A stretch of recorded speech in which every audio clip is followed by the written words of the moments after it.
All right, so there's been some very sudden developments regarding The Day Before and Fantastic, specifically Fantastic, the developer of the game. Now, I'm recording this at about 2 o'clock Central Time, and I want to say 2 hours ago, Fantastic just made a post on their Twitter page that said that they are shutting down. Fantastic is straight up just shutting down. We'll go ahead and get into the message right here. Today we announced the closure of Fantastic Studio. Unfortunately, The Day Before has failed financially and we lack the funds to continue. All income received is being used to pay off debts to our partners. We invested all of our efforts, resources, and man hours into developing The Day Before, which was our first huge game. We really wanted to release new patches to reveal the full potential of the game, but unfortunately, we don't have the funding to continue the work. It's important to note that we didn't take any money from the public during the development of The Day Before. There were no pre-orders or crowdfunding campaigns. We worked tirelessly for 5 years, pouring our blood, sweat, and tears into the game. At the moment, the future of The Day Before and Prop Night is unknown, but the servers will remain operational. We apologize if we didn't meet your expectations. We did everything within our power, but unfortunately, we miscalculated our capabilities. Creating games is an incredibly challenging endeavor. We're grateful to everyone who supported us during these difficult years.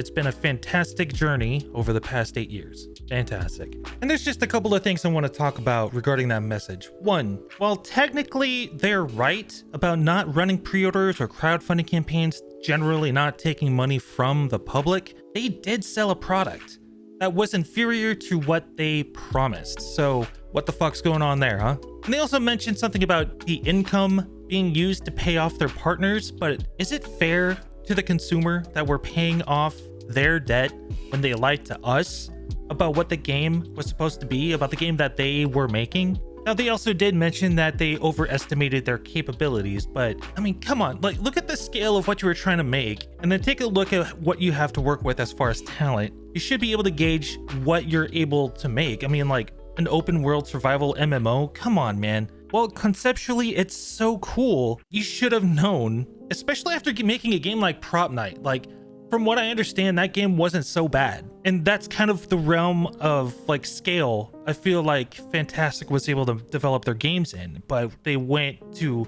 make this huge fucking open world survival MMO that, you know, it wasn't. And ended up being an extraction shooter. You should have known. You just should have fucking known. Now, as far as my personal thoughts on the whole situation, on this message, I want to get into that next. This seemed like a make it or break it scenario for this studio. And after the release of Prop Night, which, again, from what I heard, was actually pretty decent. I haven't played it myself, so I couldn't tell you for sure. They probably thought, shit, we gotta work on something regarding The Day Before, because all we've shown off so far was conceptual stuff.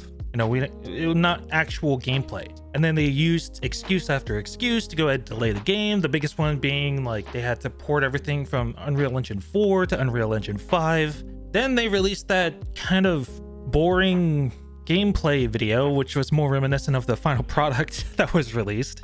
I'm pretty sure they just cobbled this together in the last year. They just wanted to get something out there.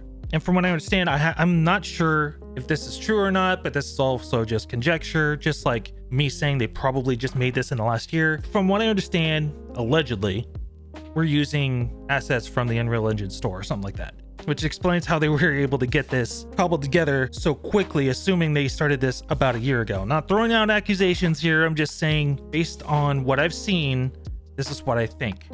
Conjecture. This whole thing probably would not have happened if they also kept their promises on what the game was supposed to be. Now, coming back to the whole overestimating their capabilities thing, if they were able to gauge that correctly, they probably would have known that they needed more people. And I think of a while ago, they made this video about working at Fantastic, and they were just like, if you want to volunteer for this project, you can. I think a huge problem was that they weren't trying to hire on more like employees. They were trying to get people to come in and work for free. And if you were able to, you know, actually pay your employees or hire new employees, then you would probably have been able to make a better game. You would probably be able to make something closer to what your original vision was.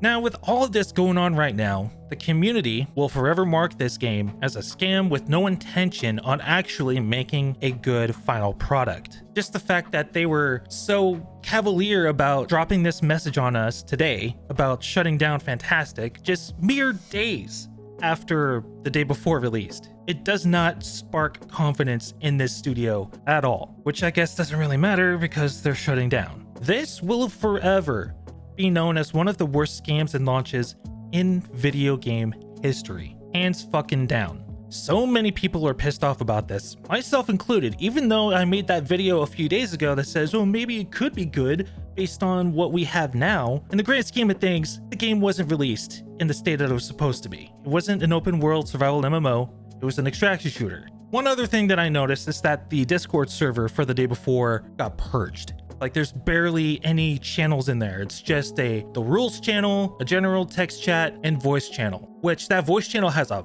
fuck ton of people in it. There's so many people in it. And one of the mods on the Discord server did provide some guides on how to get a refund once you've passed 2 hours of gameplay on Steam. So I will be linking those in the description down below in case you haven't seen that yet. I don't know how effective those are, but you know, take your chances. A lot of you saw this coming. Did things go down the way you thought they would? Did you wish things could have gone better?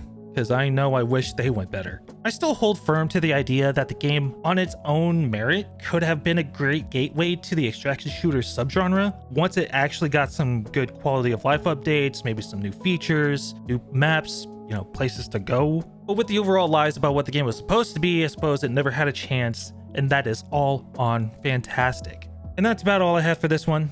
Thanks for watching. If you're just as pissed off as I am about this whole situation, consider liking the video and subscribing to the channel, as I'm doing what I can to grow the channel, and any and all help that I get will be greatly appreciated. With that being said, stay hydrated. I hope you have a good one, better one than Fantastic, and I'll catch you next time.